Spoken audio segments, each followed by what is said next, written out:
स्वयं पर विजय प्राप्त करना असंख्य युद्धों पर विजय प्राप्त करने से कहीं अधिक है, और वो विजय सिर्फ तुम्हारी है,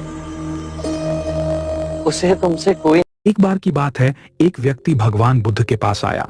वह बहुत क्रोधित था और उसने बुद्ध को देखते ही बुरा भला कहना शुरू कर दिया। बुद्ध शांत बने रहे और कुछ नहीं बोले। उस व्यक्ति ने सोचा कि शायद बुद्ध मुझसे डरते हैं, इसलिए कुछ नहीं कह रहे। लेकिन जब वह थक कर शांत हो गया तो उसने बुद्ध से पूछा, आपने कुछ नहीं कहा, क्या आप मुझसे डरते हैं? बुद्ध ने मुस्कुराते हुए कहा, जब कोई तुम्हें कुछ देता है और तुम उसे स्वीकार नहीं करते तो वह किसका रहता है? व्यक्ति ने कहा, देने वाले का। बुद्ध ने उत्तर दिया, वैसे ही मैंने तुम्हारा क्रोध स्वीकार नहीं किया, इसलिए वह तुम्हारा ही रह गया। कहने का तात्पर्य, क्रोध का उत्तर क्रोध से नहीं दिया जाना चाहिए। शांत रहकर ही हम सही मार्ग पर चल सकते हैं। नमो बुद्धा। ये पंचशील मार्ग है। पहला, कभी किसी जीव की हत्या ना करें। तुम्हारी तरह वो भी मृत्यु से डरता है। जीव हत्या त्याग तुम्हारे अंदर करुणा और सामंजस्य का भाव जगेगा। दूसरा, कभी चोरी ना करें। इससे विपरीत किसी निर्बल का बल बने। तीसरा, व्यभिचार ना करें, केवल अपनी पत्नी से ही संबंध रखें। चौथा, कभी असत्य ना बोलें, ऐसे वचन ना बोलें जो सत्य को तोड़ते मरोड़ते हों। पांचवा, किसी भी नशीले पदार्थ का सेवन ना करें। जिस घर में ये शब्द बोले जाते हैं वहां सुख कभी टिक नहीं पाता। ध्यान से सुनिए बेटा, घर बड़ा होने से सुख नहीं आता। घर में बोले गए शब्द ही तय करते हैं कि वहां शांति होगी या अशांति। आजकल क्या हो रहा है, गुस्से में लोग एक दूसरे से कह देते हैं तुमसे कुछ नहीं होगा, तुम कभी नहीं बदलोगे, तुम्हारी वजह से सब खराब है। ये सिर्फ शब्द नहीं है, ये तीर हैं जो सीधे दिल में लगते हैं। एक बार बोल दिए तो माफी मांगने से भी उनका दर्द पूरी तरह खत्म नहीं होता। जहां शब्द कड़वे हो जाते हैं वहां रिश्ते धीरे धीरे मरने लगते हैं। पहली बात बेटा, बोलने से पहले सोचो।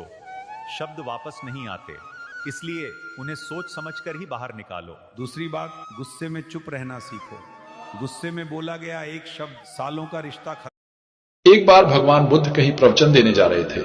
रास्ते में एक आदमी उन्हें देखकर चिल्लाया, अरे तू साधु नहीं, पाखंडी है।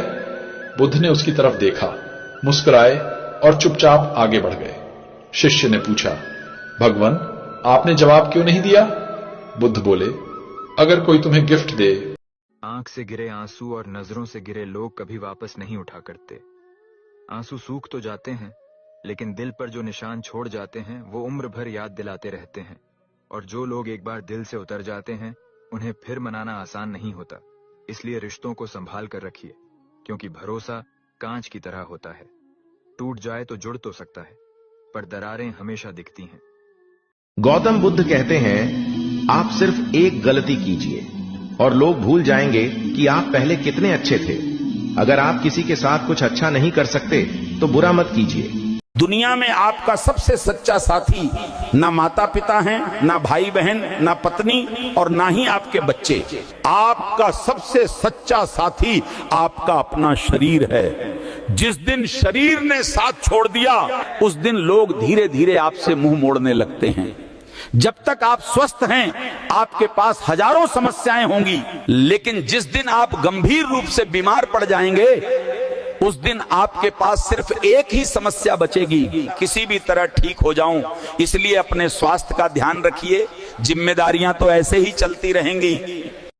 गौतम बुद्ध अपने शिष्य से कहते हैं, जिस शरीर को देखकर तुम्हारे मन में काम वासना जाग रही है, असल में इसकी सच्चाई जानकर आप हैरान रह जाएंगे। यदि इस शरीर के ऊपर की चमड़ी हटा दी जाए तो नीचे मांस, मज्जा, मलमूत्र, हड्डियां और खून का एक ढांचा भरा है, और तुम इसी शरीर को देखकर आकर्षित हो जाते हो, जो असल में कुछ नहीं है, बस एक माया है। यह शरीर 5 तत्वों से मिलकर बना है। मृत्यु के बाद जब शरीर को जलाया जाता है तो ये सभी तत्व अपने अपने मूल स्थान पर चले जाते हैं। इसीलिए माया से बाहर आओ और अपने असली लक्ष्य को पहचानो। दिमाग में गंदे गलत विचार और शरीर में आलस्य बढ़ रहा है, तो क्या करें? इस पर गौतम बुद्ध अपने शिष्य से कहते हैं, शरीर में आलस्य और दिमाग में गंदे गलत विचार आने का मुख्य कारण है तुम्हारी गंदी गलत आदतें। अगर आज से तुम इन गंदे गलत विचारों से और आलस्य से छुटकारा पाना चाहते हो तो तुम्हें इन 5 महत्वपूर्ण नियमों का पालन करना होगा। नंबर 1, किसी भी हालत में सुबह 4 से 5 बजे के बीच उठ जाए। नंबर 2, रोजाना 1-2 किलोमीटर रनिंग और एक्सरसाइज जरूर करें। नंबर 3, डेली सुबह प्राणायाम और व्यायाम जरूर करें। इससे न केवल आपकी मानसिक शक्ति बढ़ेगी बल्कि आपका दिमाग भी शांत होगा। नंबर 4, जितना हो सके उतना नकारात्मक विचारों से और नकारात्मक बातों से बचने की कोशिश करें। ना आप गलत देखेंगे, ना आप गलत सुनेंगे, तो फिर आपके दिमाग के अंदर गंदे गलत विचार आ ही नहीं सकते।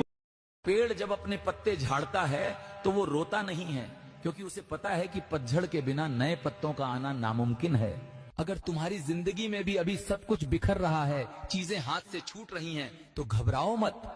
कुदरत तुम्हें नए सिरे से सजाने की तैयारी कर रही है, बस थोड़ा सब्र रखो। एक दिन गौतम बुद्ध और उनके शिष्य एक नदी के किनारे बैठे थे। शिष्य ने पूछा, गुरु, इस नदी की तरह जीवन कैसे बहता है? बुद्ध ने मुस्कुराते हुए कहा, इस नदी को ध्यान से देखो। शिष्य ने देखा कि नदी शांत थी, लेकिन अचानक उसमें एक बड़ा भंवर आने लगा। शिष्य घबरा गया और सोचने लगा कि क्या वह भंवर नदी को खत्म कर देगा। तभी बुद्ध बोले, क्या तुमने देखा? भंवर आया और चला गया, लेकिन नदी फिर से शांत हो गई। जीवन भी ऐसा ही है, तूफान आते हैं, लेकिन हमें शांत रहना है। जीत ली।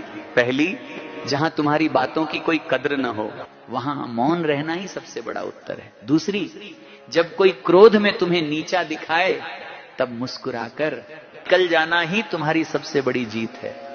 बुद्ध कहते हैं, क्रोध को शांत रहकर ही जीता जा सकता है। तीसरी, अपनी योजनाएं और अपनी कमाई कभी किसी को मत बताना, क्योंकि चाणक्य कहते हैं, राज उजागर होने पर तुम्हारा विनाश निश्चित है। अंत में एक बात गांठ बांध लो, शेर की खामोशी उसकी कमजोरी नहीं, उसके हमले की तैयारी होती है। इसलिए चुप रहो, मेहनत करो और उसको अपनी सफलता से जवाब दो। एक समय की बात है, भगवान बुद्ध अपने शिष्यों के साथ एक गांव में उपदेश दे रहे थे। उसी दौरान एक व्यक्ति ने प्रश्न किया, भगवान, मन का भय कैसे दूर करें? बुद्ध मुस्कुराए और बोले, कल सुबह नदी के किनारे मिलो, मैं तुम्हें उत्तर दूंगा। अगली सुबह वह व्यक्ति नदी किनारे पहुंचा। बुद्ध ने उसे एक कटोरा दिया और कहा, इस कटोरे को पानी से भरकर लाओ, लेकिन ध्यान रखना, पानी छलके नहीं। वह व्यक्ति बहुत सावधानी से कटोरे को भरकर लाया। बुद्ध ने मुस्कुराते हुए पूछा, जब तुम पानी भर रहे थे तब तुम्हें कोई डर लगा? व्यक्ति ने उत्तर दिया, नहीं, मेरा पूरा ध्यान पानी को छलकने से बचाने में था, इसलिए मुझे किसी डर का अनुभव नहीं हुआ। बुद्ध ने समझाया, जिस प्रकार तुम्हारा ध्यान कटोरे में था और तुम्हें डर नहीं लगा, उसी प्रकार यदि तुम अपने मन को सकारात्मक विचारों, अच्छे कार्यों और ध्यान में लगाओगे तो भय स्वतः ही दूर हो जाएगा। चुप रहने की ताकत। एक बार गौतम बुद्ध अपनी भिक्षु के साथ रास्ते पर जा रहे थे। तभी अचानक सड़क के किनारे एक व्यक्ति आया। उसने गौतम बुद्ध और उनके भिक्षुओं को आगे की ओर जाते देखा। तभी वह जोर जोर से हंसने लगा। यह देखकर महात्मा बुद्ध और उनके भिक्षु वहीं ठहर गए। फिर व्यक्ति उनके पास गया और वह गौतम बुद्ध और भिक्षुओं को बुरा भला बोलने लगा, उनके वस्त्रों और उनके ज्ञानों का मजाक उड़ाने लगा। यह देखकर महात्मा बुद्ध के भिक्षु बहुत नाराज हुए, मगर बुद्ध काफी मौन और खुश थे। ये देखकर उनके भिक्षुओं को और क्रोध आ गया। उन्होंने पूछा कि आप उसे जवाब क्यों नहीं दे रहे हो, लेकिन इसके बाद भी बुद्ध ने कुछ नहीं कहा। उनके चेहरे पर मुस्कान थी। तभी एक भिक्षु बुद्ध को छोड़कर जाने लगा। उसने कहा कि राह चलते कोई भी हमारी मजाक उड़ाता है और आप उसे कुछ भी नहीं कहते। ये सुनने के बाद बुद्ध हंसकर बोले, अगर आपको कोई तोहफा दे और तुम उसे ना लो तो वह तोहफा किसका हुआ? तो भिक्षु बोला, जो व्यक्ति वो तोहफा लाया उसी का। बुद्ध बोले, ठीक उसी प्रकार वो मनुष्य हमें बुरा बोल रहा था, मैंने उसे स्वीकार नहीं किया, तो बताओ वह बुरी बातें किसके लिए हुई? भिक्षु बोला, उसी व्यक्ति के लिए। किसी भी बात पर सहजता से विश्वास मत करना, चाहे वो मेरे ही कहे हुए वचन ही क्यों ना हो, जब तक वो तुम्हारे विवेक और तुम्हारी व्यवहारिक बुद्धि से मेल ना खाए। गौतम बुद्ध का एक शिष्य बार बार शिकायत करता, मेरी कोई मदद नहीं करता, कोई मेरे डाउट्स क्लियर नहीं करता। गौतम बुद्ध मुस्कुराए और बोले, अपदीपो भव, स्वयं अपना दीपक बनो। उन्होंने समझाया, जिस तरह कीचड़ में कमल खिलता है, वैसे ही इंसान को अपनी ताकत भीतर खोजनी पड़ती है। यही आत्मनिर्भरता है। मन की क्लैरिटी तुम्हें कोई और नहीं दे सकता। अगर तुम हमेशा दूसरों पर निर्भर रहोगे तो बस एवरेज रह जाओगे, लेकिन अगर तुम खुद पर भरोसा रखोगे, गिरते उठते आगे बढ़ते रहोगे, तो एक दिन जरूर सफल बनोगे। याद रखो, भीड़ आपको डायरेक्शन नहीं देती, बल्कि आपको कंफ्यूज करती है और फॉलो करना सिखाती है। इसलिए भीड़ की नकल मत करो, अपनी यूनिक स्किल्स बनाओ। लोग आज हंसेंगे, लेकिन कल वही तुम्हारी बातें करेंगे। इसलिए अपना उद्देश्य खुद चुनो और पूरी ऊर्जा इसमें लगा दो। याद रखो, कोई प्रयास खाली नहीं जाता। जितना अधिक झुकोगे उतना ही धोखा खाओगे। मेरी ये 4 बातें ध्यान से सुनो। नंबर 1, दुनिया में जितना अच्छा करोगे उतना ही लोग तुम्हारा फायदा उठाएंगे, इसलिए हर किसी पे भरोसा मत करो। नंबर 2, नेक दिल बनो लेकिन बेवकूफ नहीं। अच्छाई वहीं दिखाओ जहां उसकी कदर हो। नंबर 3, जो तुम्हें बार बार तोड़ता है उसे सुधारने की कोशिश मत करो, बस उससे दूर रहो। नंबर 4, चाणक्य कहते हैं, जो जरूरत से ज्यादा झुकता है वो टूट जाता है। एक दिन भगवान बुद्ध अपने शिष्यों के साथ बैठे थे। तभी एक शिष्य ने हाथ जोड़कर पूछा, भगवान, जीवन में कब और कहां हमें चुप रहना चाहिए?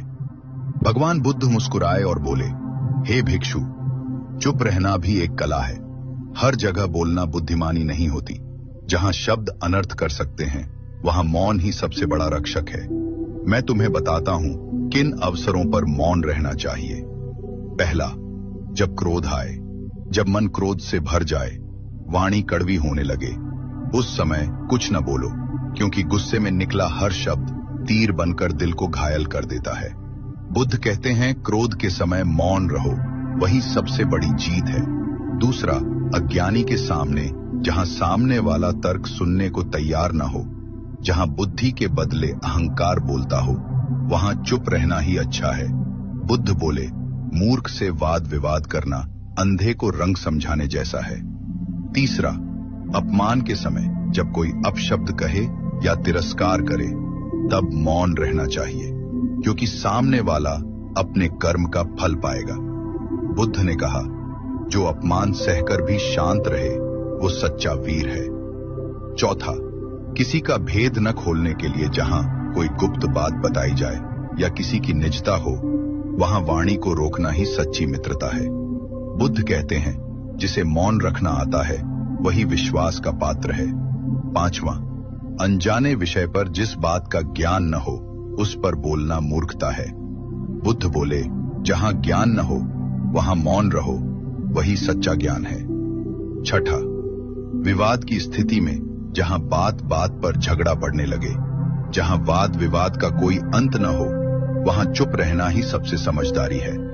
बुद्ध कहते हैं, जहां शब्द शांति छीन ले वहां मौन सुख देता है। अंत में भगवान बुद्ध बोले, हे भिक्षुओं, वाणी बड़ी ताकत है, इसका उपयोग सोच समझकर करना चाहिए। मौन वह ढाल है जो जीवन को अनर्थ से बचाता है। जहां जहां वाणी दुख दे सकती है वहां वहां मौन ही सबसे बड़ा धर्म है। सभी शिष्य इस उपदेश को सुनकर गदगद हो उठे और प्रण किया कि जीवन में उचित स्थान पर मौन धारण करेंगे। बुद्धम शरणम गच्छ। बाहरी दुनिया, जो आदमी लोगों की बसी बसाई गृहस्थियों को उजाड़ रहा है, लोग उसी की जय जयकार कर रहे हैं। मेरे पति को भिक्षु बना दिया। तुम पाखंडी हो। तुम्हारे भिक्षु चमत्कार दिखा के युवाओं को फंसाते हैं और उन्हें भिक्षु बनाते हैं।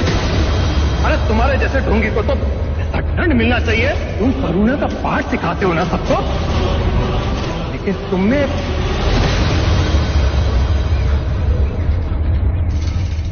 करुणा है? मित्र, यदि तुम अपने पड़ोसी के लिए कोई उपहार लाओ और वो उसे ग्रहण करने से मना कर दे, तो वो उपहार किसके पास जाएगा? मेरे पास। उसी प्रकार जो तुमने मुझसे कहा, उस उपहार को मैंने स्वीकार ही नहीं किया। अगर इंसान का मन उसके वश में आ गया तो समझो उसने अपने जीवन में हर लक्ष्य को प्राप्त कर लिया। लेकिन जिसका मन उसके काबू में नहीं आ पाता, वह व्यक्ति पूरे जीवन में भटकता रहता है। गौतम बुद्ध कहते हैं, अगर अपने मन को अपने वश में करना है तो पहली चीज तो आपको अपने मन में बार बार अपने लक्ष्य का चिंतन करना है। जो व्यक्ति अपने लक्ष्य के बारे में अपने मन में सतत चिंतन करता है, ऐसा व्यक्ति आम व्यक्ति के मुकाबले में सबसे कम समय में अपने लक्ष्य को प्राप्त कर लेता है, जिसका सिर्फ एक ही कारण है, वह है उस व्यक्ति का चिंतन। जैसा हम हमारे मन को बताते हैं, उसके अनुसार ही हमारा मन कार्य करता है। अगर इंसान अपने मन में गंदे विचारों का चिंतन करेगा तो उस व्यक्ति के मन में बार बार उसी चीज का विचार आता रहता है। वही व्यक्ति अगर अपने लक्ष्य के बारे में, यानी उसे अपने जीवन में जिस चीज को हासिल करना है, उस चीज का विचार करता है, तो वह इंसान अपने लक्ष्य से जुड़े सही। बुद्ध कहते हैं कि जीवन में सफल होना है तो इन 5 बातों को दिमाग से निकाल दे। नंबर 1, मुझसे नहीं होगा। नंबर 2, लोग क्या कहेंगे। नंबर 3, मेरा मूड नहीं है। नंबर 4, मेरी किस्मत खराब है। नंबर 5, मेरे पास समय नहीं है।